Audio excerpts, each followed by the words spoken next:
दोस्तों, औरत कौन सी अपना रूप और लोगों को दिखाती है, लेकिन अपने पति को वह रूप नहीं दिखा पाती है। आइए इसी के बारे में हम जानते हैं कि आखिर औरत अपने पति को अपना रूप क्यों नहीं दिखाती, लेकिन पति के अलावा जितने सारे लोग हैं उसका रूप देखते हैं, लेकिन पति एक ऐसा होता है जो उसका वे रूप नहीं देख पाता है। इसी के बारे में हम एक कहानी के माध्यम से इसे समझते हैं। एक बार की बात है, किसी गांव में एक पति पत्नी रहा करते थे और दोनों बहुत खुश रहा करते थे। दोनों कहीं जाते तो अपनी मशवरा करने के बाद उस जगह पे जाते और पत्नी बिना अपने पति से इजाजत लिए कोई भी काम नहीं करती और साथ में पति भी अपने पत्नी से बिना पूछे कोई भी कार्य नहीं करता।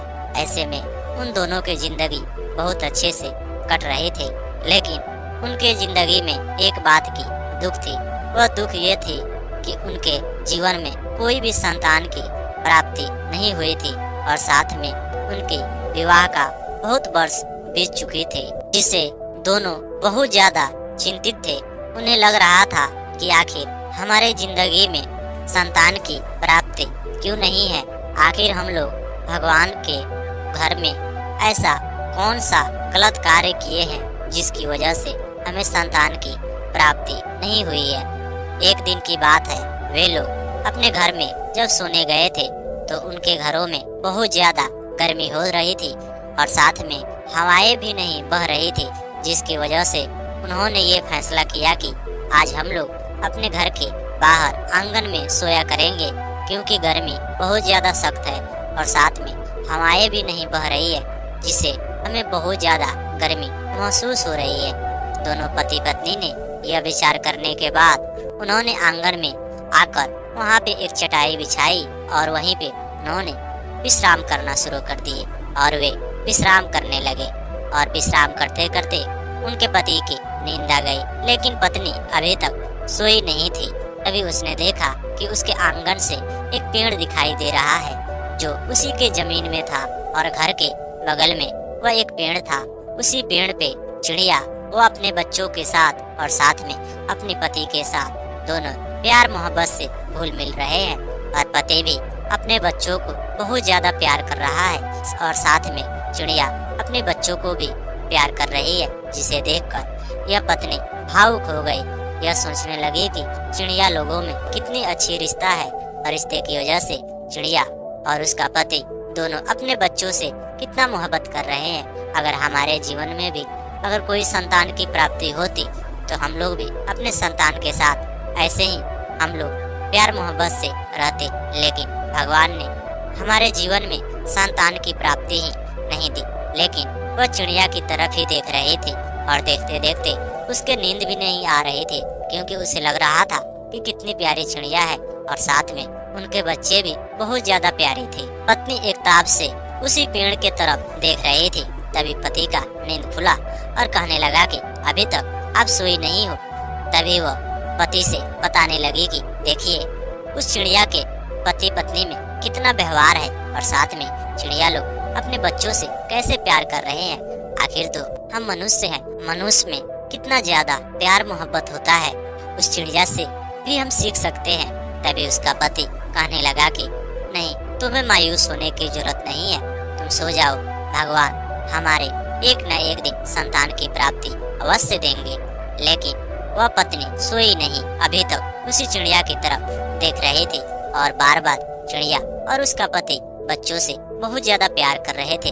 कभी उसके चोंच में दाने डाल रहे थे, कभी उसका पालन पोषण जैसी हरकत कर रहे थे। इसे देखकर यह पत्नी बहुत ज्यादा मायूस हो रही थी, क्योंकि यह चिंतित थी कि हमारा भी कोई बालक होता, हमारा भी कोई संतान होता, जिसे मैं उसी तरह पालती जैसे चिड़िया अपने बच्चों से प्यार कर रही है।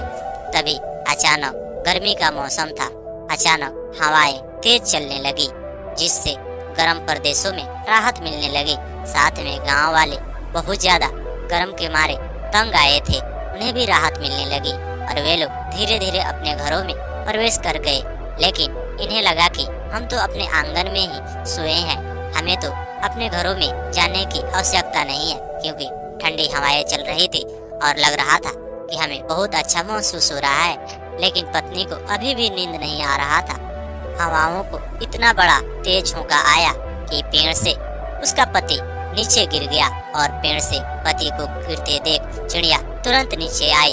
जब नीचे आई तो देखा कि उसका पति का मृत्यु हो चुका है और साथ में उसके बच्चे भी गिरे थे। लेकिन वे लोग एक डाली पे रुक गए थे और उसी डाली पे रुकने की वजह से उनकी मृत्यु नहीं हुई। लेकिन अपने बच्चों को बचाने के लिए उसका पति इस दुनिया से जा चुका था।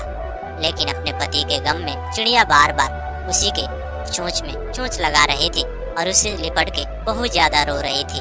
और इधर उधर उसके बच्चे भी रो रहे थे और बार बार बोल रहे थे। इतना देखने के बाद यह पत्नी सच में आश्चर्यचकित हो गया। आखिर ये दोनों अभी जिंदा थे, लेकिन अभी इनका पति इस दुनिया से जा चुका है और चिड़िया कितनी मायूस है। लेकिन चिड़िया की यही हरकत देख पत्नी अपने पति को पूरे हाथ से पकड़ लेती है और उसके शरीर से एकदम से चिपक जाती है और सो जाती है। और चिड़िया मायूस होकर वहाँ से अपने पति को लेकर वहाँ अंतिम संस्कार के लिए चली जाती है। लेकिन जब सुबह होती है, पत्नी कहती है कि शाम के समय जब हम लोग सोए थे और मैं पेड़ के तरफ देख रही थी, वहीं पर से एक चिड़िया के पति ने नीचे गिरा, जिससे उसकी मृत्यु हो गई। चिड़िया बहुत रो रही थी। मुझे बहुत ज्यादा तरस आ रही थी, उन लोगों पे दया आ रही थी, लेकिन मैं कुछ नहीं कर पाया। और उसके बाद चिड़िया ने अपने पति को अंतिम संस्कार कर दिया। लेकिन सुबह सुबह जब यह पत्नी देखी कि चिड़िया डाल पर बैठी है और अपने बच्चों को माथे को घुमा रही है और उसे ठूंठ में ठूंठ लगा रही है, लेकिन मायूस भी है। और उन दोनों ने एक दिन फैसला किया कि हम इस पेड़ से चले जाएंगे, नहीं तो हमारी भी मृत्यु हो सकती है। और अपने बच्चों को लेकर चिड़िया उसी पेड़ से चली गई। उसे लग रहा था कि हमारी भी मृत्यु हो जाएगी, क्योंकि इसी पेड़ की वजह से मेरा पति मारा गया। जब वह चिड़िया अपने बच्चों को यहाँ से लेकर जा रही थी और अपने घोंसले को बिखार रही थी, इस पत्नी को बहुत ज्यादा दया आ रही थी। इसे लग रहा था कि मुझे रुकना चाहिए। वे लोग इंसानों के जैसे कारोबार कर रहे हैं और इंसानों जैसे उनके अंदर भी लोभ माया है और इसी वजह से हमें रुकना चाहिए। लेकिन पत्नी कैसे रोक सकती, क्योंकि चिड़िया हमारी आवाज को भी नहीं जानते और हमारी बात को भी नहीं समझ सकते। लेकिन बेचारी पत्नी हाथ मलती रह गई। चिड़िया अपने बच्चों को और अपने घोंसलों को लेकर चली गई। चलने के बाद इतना दिन बीता और उसी चिड़िया की याद में यह पत्नी हमेशा खोई रहती। तभी अचानक किसी ने बताया कि पास के बगल में एक बौद्ध भिक्षु आया करते हैं और आप लोगों के संतान की प्राप्ति नहीं है, तो आप लोग उन्हीं के यहाँ जाके मिल सकते हो। आपके बारे में वो अवश्य बताएंगे कि आप लोगों के संतान की प्राप्ति होगी या नहीं होगी। वे लोग उस व्यक्ति को बात सुनकर वह बौद्ध भिक्षु का इंतजार करने लगे। दूसरे दिन जब बौद्ध भिक्षु उनके गांव में प्रवेश किए, दोनों पति पत्नी मायूस होकर उनके पास पहुंचे और कहने लगे कि हे गुरुदेव, हमारे कोई भी संतान की प्राप्ति नहीं हुई है और हमारा परसों शादी का हुआ है, लेकिन अभी तक हमारा कोई भी संतान नहीं है। लोग तो हमें तरह तरह की बातें बोलते, लोग हमें बांझ कहते, मेरे पति को भी बांझ कहते, जिसकी वजह से हम लोग बहुत ज्यादा परेशान हैं। लेकिन हमें संतान चाहिए। आप बताइए, हमारे भाग्य में संतान की प्राप्ति है या नहीं है? तभी बौद्ध भिक्षु मुस्कुराए और कहने लगे कि जाओ, मैंने तुम्हारे भाग्य को देख लिया। तुम्हारे भाग्य में एक संतान की प्राप्ति है, जिसे आप पाके बहुत खुश रहोगे। इतना सुनने के बाद पति पत्नी बहुत ज्यादा खुश हुए और वहाँ से चल दिए। कुछ समय बीता, लेकिन उन्हें संतान की प्राप्ति नहीं हुई। तभी उन्होंने सोचा कि बौद्ध भिक्षु हमें झूठ कहे होंगे, क्योंकि हमें संतान की प्राप्ति नहीं हुई। लेकिन बरसों बाद उन्हें एक संतान की प्राप्ति हुई। संतान की प्राप्ति होते ही उसके पति बहुत खुश थे और अपने बच्चे के लिए तरह तरह के बाजार से खिलौने लाया करते थे और उसका पालन पोषण करने के लिए पत्नी से भी ज्यादा उसका सेवा करते, देखभाल करते। पत्नी कभी काम करती, कभी अपने बच्चों को देखती, लेकिन उसका पति का कहना था कि खाना समय पे बने या न बने, कोई कार्य हो या न हो, लेकिन बच्चों को साथ हमेशा रहना है, क्योंकि हमारे वर्षों का तपस्या आज मिला है। हमारे भाग्य में संतान नहीं था, लेकिन आज हमारे भाग्य में संतान हो गया, इसका मतलब ये नहीं कि ये संतान का हम देखभाल नहीं करेंगे। हम अच्छे से देखभाल करेंगे, चाहे हम भूखे रहें या हमारे घरों का कोई काम हो या न हो। पति को इतने आदेश सुनकर पत्नी ठीक उसी प्रकार करती। अपने बच्चों को पालन पोषण करने के बाद बची समय में कोई भी अन्य काम करती। उसका पति बार बार उससे कहते कि अगर बच्चों को किसी भी प्रकार की परेशानी होगी तो मुझे बताना, फौरन इसका इलाज वगैरह हम कराएंगे। एक दिन उसका पति बाजार में गए थे और वहां जाने के बाद बच्चों के लिए खिलौने ला रहे थे।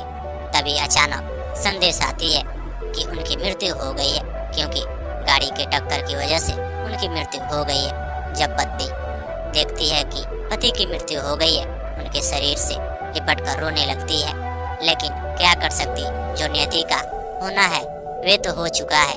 लेकिन वहां से अपने पति को शरीर को वापस लेकर अंतिम संस्कार करने के बाद वह पत्नी अंदर से टूट चुकी थी।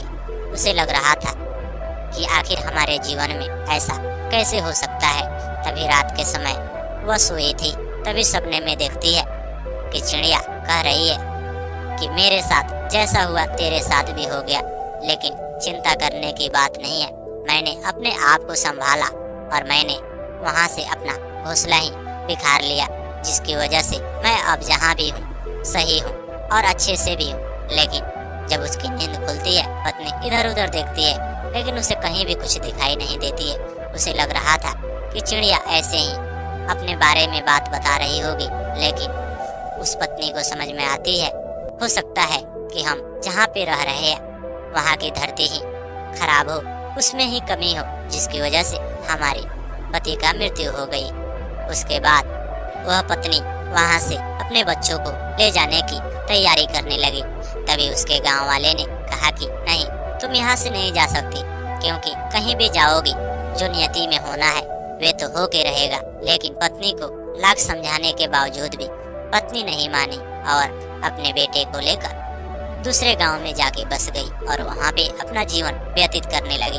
धीरे धीरे बच्चा बड़ा होने लगा। उसका पालन पोषण का बहुत ज्यादा ख्याल रखती थी, क्योंकि उसे लग रहा था कि मेरा पति नहीं है तो जिंदगी में मेरा बुढ़ापे का सहारा यही है।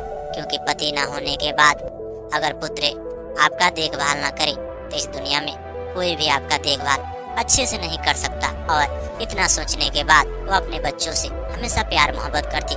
धीरे धीरे उसे शिक्षा भी देती। उसे स्कूल में पढ़ाने के लिए वह दूर दूर गाँव में जाकर मेहनत मजदूरी करने लगी, जिसे लोग उसे देख के हंसते और कहते ये औरत होके मेहनत मजदूरी कर रही है, इसे तो लोगों को घर के सफाई करनी चाहिए। लेकिन किसी दिन एक व्यक्ति ने उससे पूछा कि बहन, आप मेहनत मजदूरी कर रही हो, आपको किसी के घर में सफाई वगैरह का काम करना चाहिए, क्योंकि अगर आप सफाई वगैरह को काम करती है तो ठीक होता है, औरत के लिए ये शोभा होता है। आप जगह जगह जाके मजदूरी कर रही हो, लोग आपके बारे में गलत विचार रख रहे हैं, मुझे दया आ रही है। तभी वह औरत कहने लगी कि आप ही बताइए हम क्या करें, अगर मेहनत मजदूरी करते हैं उसमें ज़्यादा पैसे मिलते हैं, किसी के घर में हम कार्य करेंगे वहाँ कम पैसे मिलेंगे।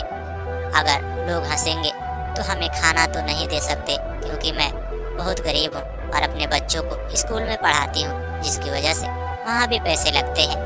तभी वो व्यक्ति कहने लगा कि बहन, तुम्हारे लिए हमारे घर में कोई काम है, तुम मेरे घर में आके काम किया करो, जिससे मैं तुम्हें जितनी मेहनत मजदूरी में पैसे मिलती है उतने पैसे मैं तुम्हें अवश्य दूंगा। और औरत खुश हो जाती है।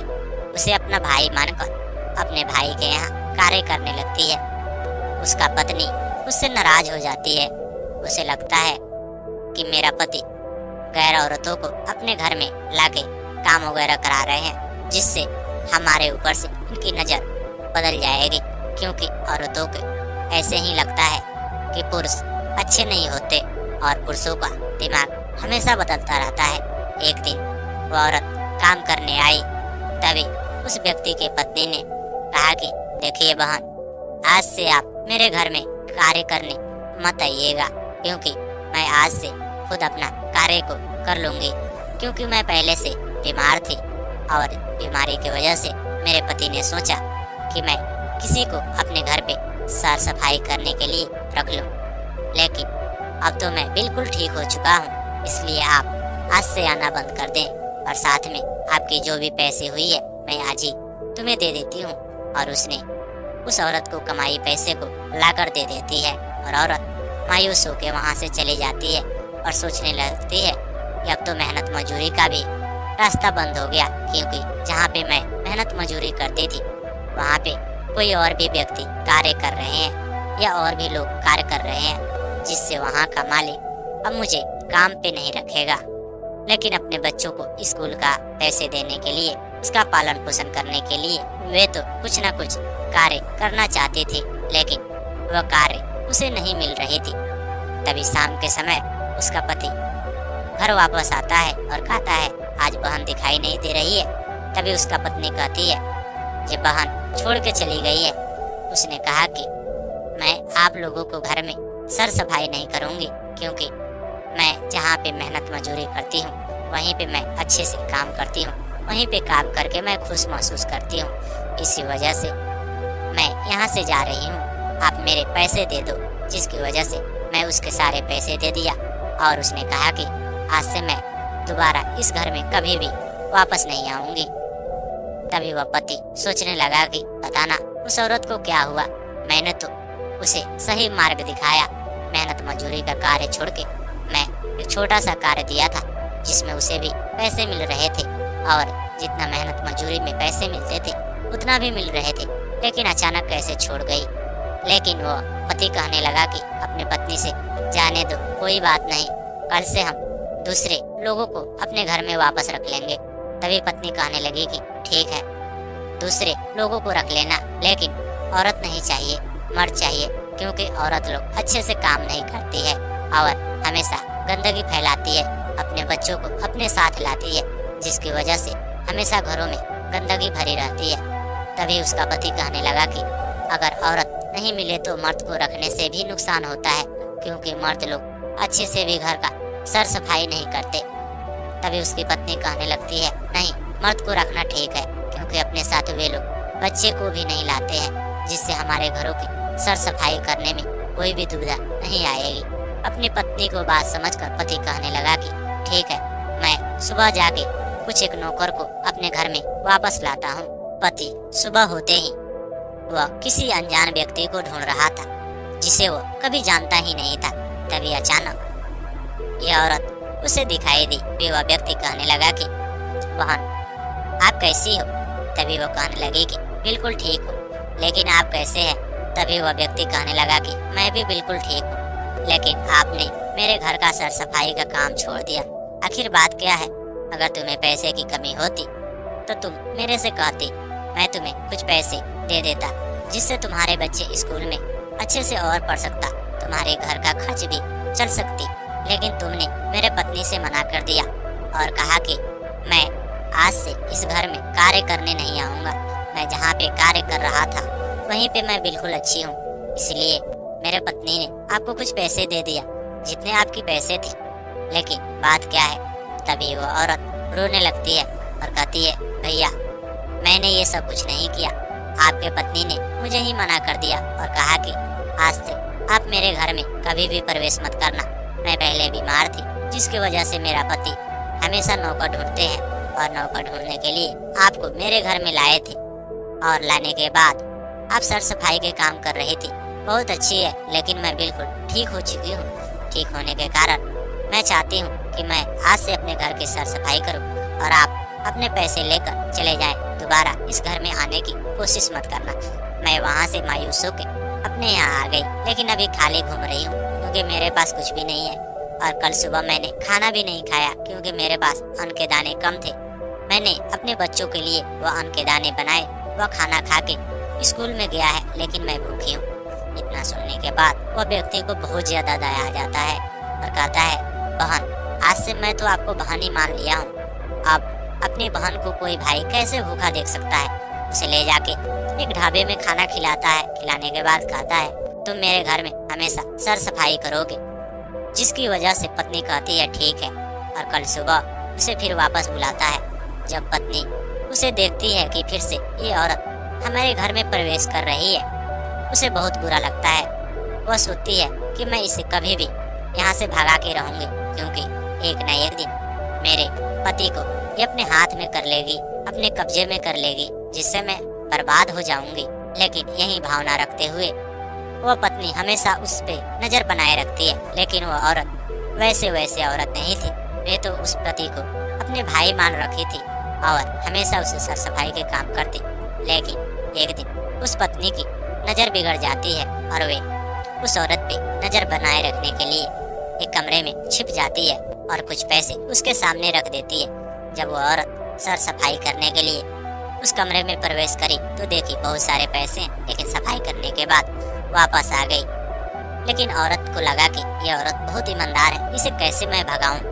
लेकिन भगाने की कारण उसे मिल ही नहीं रही थी। तभी उसने उसी पैसे को चुरा लिया और साथ में अपने नैयर बीच उस पैसे को दे दिया। शाम के समय जब पति आया, पत्नी फूट फूट के रोने लगी और कहने लगी कि मैंने आपसे मना किया था कि कभी भी औरत को मत रखना, और वह लोभ वाली औरत थी। मैंने इतने सारे पैसे कमरे में रखा था, वे सारे पैसे लेकर चली गई है। लेकिन अब मेरे पास कुछ भी पैसे नहीं है। अगर वह ज्यादा मोटी रकम होती तो वे भी लेकर चली जाती, लेकिन कुछ ही पैसे थे। औरत बहुत चालाक है, बहुत बेईमान है। पति को विश्वास नहीं होता है। पति कहता है कि मेरी बहन ऐसे नहीं कर सकती है, लेकिन पत्नी बार बार उसे कहती है। पति भी मान जाता है। उसे भी लगता है कि गरीब होने के कारण उसके बच्चे पढ़ रहा है, उसके घरों में परेशानी है। हो सकता है पैसे की लोभ में उसने ऐसा हरकत की है। पति गुस्से में उसके घर जाता है और उसे सुनाने लगता है और कहता है, तुझे तो मैं अपनी बहन को समान देखता था, तुझे तो मानता था, लेकिन तू आज मेरे घर से कुछ पैसे चुरा कर लाई है। लेकिन ये सब तूने ठीक नहीं किया। तुझे मैं कभी भी माफ नहीं करूँगा। दोबारा मेरे घर में वापस मत आना। लेकिन वह औरत अपनी बात को रखी। तब तक वो पति अपने घर पे जा पहुंचा था। फुट फुट कर रोने लगी और कहने लगी कि पता ना भैया मेरे ऊपर गुस्सा क्यों किए है। सुबह होते ही उसके घर पे पहुंचती है। तभी पति उसे भगा देता है और कहता है, तू चला जा, मेरे घर पे दोबारा मत आना। इतना होने के बाद वह पत्नी चली जाती है और फिर से काम खोजने लगती है। फिर से मेहनत मजदूरी वाला काम उठाकर वह काम करने लगती है और हमेशा की तरह काम करते करते फिर शाम में आती। दिन प्रतिदिन ऐसे करते जाते हैं। अब उसका बेटा बड़ा हो गया था, पढ़ाई भी खत्म हो चुकी थी। अब वह शादी करने वाला हो चुका था। उसकी माँ ने उसे शादी कर देती है। शादी होने के बाद उसकी बहू आती है। बहू के देख वो औरत बहुत खुश होती है। उसे भी लगता था कि अब हमारी संतान की बढ़ोतरी होगी। लेकिन उसका बेटा अपनी बहू के लोभ में हमेशा अपने माँ को समझता नहीं, बार बार डांटता, उसे तने मारता और उसकी पत्नी भी उसे बार बार तने मारती। ऐसा होने के बाद वह औरत बहुत अंदर से टूट चुकी थी। उसे बार बार यही याद आ रहा था कि आखिर मैंने क्या किया। मैंने तो इतने सारे इसे पढ़ाने में, इसे पालने में मैंने कष्ट किया, लेकिन आज मेरा बेटा ही मेरा साथ छोड़ दिया और उसके बहू ने उसे अपने जाल में फंसा लिया है। एक दिन की बात है, शाम के समय बहू अपने पति से कहती है कि अगर आप अपनी माँ को इस घर से नहीं निकालोगे तो मैं अपने नैहर भी चली जाऊंगी। लड़का कहता है कि मैं अपनी माँ को कभी भी इस घर से नहीं निकालूंगा, क्योंकि मेरी माँ मेरे लिए बहुत कुछ किया है। तभी पत्नी उसे झगड़ती है और माँ को घर से ना निकालने के बाद वो अपने नैहर चली जाती है। और जब वो अपने नैहर जाती है, उसके माँ पूछती है कि बेटी क्या हुआ है, तू मेरे पास कैसे आ गई। तभी वो कहने लगती है कि माँ, जिस लड़के से तुमने मेरा शादी किया वो अपने माँ के अलावा किसी को ख्याल नहीं रखता है और अपनी माँ को हमेशा अच्छे से मानता है और पत्नी की बात ही नहीं मानता है। तभी उसके नैहर बीच यह इसकी सास पहुंच जाती है और उसकी माँ से माफी मांगने लगती है और कहती है, आप मेरे बेटे को अपने यहाँ रख लो, क्योंकि मेरे बेटे की वजह से और मेरे वजह से आपकी बेटी बहुत ज्यादा नाराज है। और सारी अपनी बात को जब सुनाती है, उसकी माँ भी रोने लगती है और कहती है कि मेरे बेटी में ही कमी है और मेरी बेटी बहुत ज्यादा दुष्ट है। तुम्हारे जैसे औरत को इसने ऐसा चोट पहुंचाया, ये कभी भी इसे भगवान माफ नहीं कर सकते। और अपने बेटी को बहुत समझाती है और फिर वो चली जाती है। और जब फिर उसके घर में वे रहने लगते हैं, तभी उसके बेटे से वो अपनी दवा के लिए बोलती है तभी बेटा कहता है, माँ मेरे पास अभी तो कुछ पैसे नहीं है। लेकिन शाम के समय देखता है कि पत्नी को वो बाजार घुमाने लेकर जा रहा है और इतना देखने के बाद माँ फूट फूट के रोने लगती है। तभी वह देखती है कि शाम के समय उसके घर में एक बौद्ध भिक्षु भिक्षा मांगने आए और वह बौद्ध भिक्षु उस औरत को देखकर पहचान चुके थे, लेकिन औरत पहचानी नहीं और कहने लगे कि बेटी तुम कैसी हो, तुम्हारे संतान की प्राप्ति हो गई। तभी औरत कही कि हाँ हमारे संतान की प्राप्ति हो गई। तभी वह औरत कहने लगी कि आप कौन हो। तभी वो बौद्ध भिक्षु कहने लगे कि आप मेरे को नहीं पहचान रही हो। और उन्होंने बताया कि आप और आपके पति मेरे से संतान प्राप्ति मांगने के लिए मेरे पास आश्रम में पहुंचे थे। मैं वही बौद्ध भिक्षु हूँ जिसे तुमने संतान प्राप्ति के लिए मेरे पास मिलने गए थे। इतना सुनने के बाद औरत कहने लगती है, हे गुरुदेव, संतान तो प्राप्ति हो चुकी है लेकिन सारे बिखर गए, अब हमारे पास भी कुछ भी नहीं है। और रोने लगती है। उसे फूट फूट कर रोने देख बौद्ध भिक्षु को बहुत तरस आती है और कहते हैं, बेटी रोया मत करो। और अपनी बातें को बताने लगती है और कहती है कि आपसे हम लोग संतान प्राप्ति को मांग किए थे। संतान प्राप्ति के लिए हम लोग बहुत ज्यादा तपस्या किए, आपके पास पहुंचे, संतान प्राप्ति तो मिल चुकी। लेकिन संतान प्राप्ति होने के बाद मेरे पति मेरे से कहा करते कि इस संतान के अलावा कोई भी कार्य को नहीं करना है, संतान को पहले देखना, हमारा खाना बने या ना बने हम लोग भूखे रहे, संतान को जब तक सेवा अच्छी से नहीं होगी तब तक तो कोई भी कार्य अच्छे से मत करना और अपने संतान को हमेशा ध्यान रखना। ठीक उसी प्रकार मैं करती, अपने संतान को देखभाल करती। मेरे पति रोज तरह तरह के उसे खेलने के लिए खिलौने लाते, अपने से पालन पोषण करते। ऐसे लग रहा था कि वह माँ बन चुके हैं। लेकिन कहते हैं ना, दिन प्रतिदिन खुशियाँ बढ़ती गई, खुशियाँ हमेशा नहीं टिकती है। एक दिन मेरे पति बाजार में गए थे और वहाँ से खिलौने लाने वाले थे। तभी मेरे पास संदेश आया, किसी ने बताया कि मेरे पति का टक्कर किसी गाड़ी से हो गई जिससे उनकी मृत्यु हो गई है।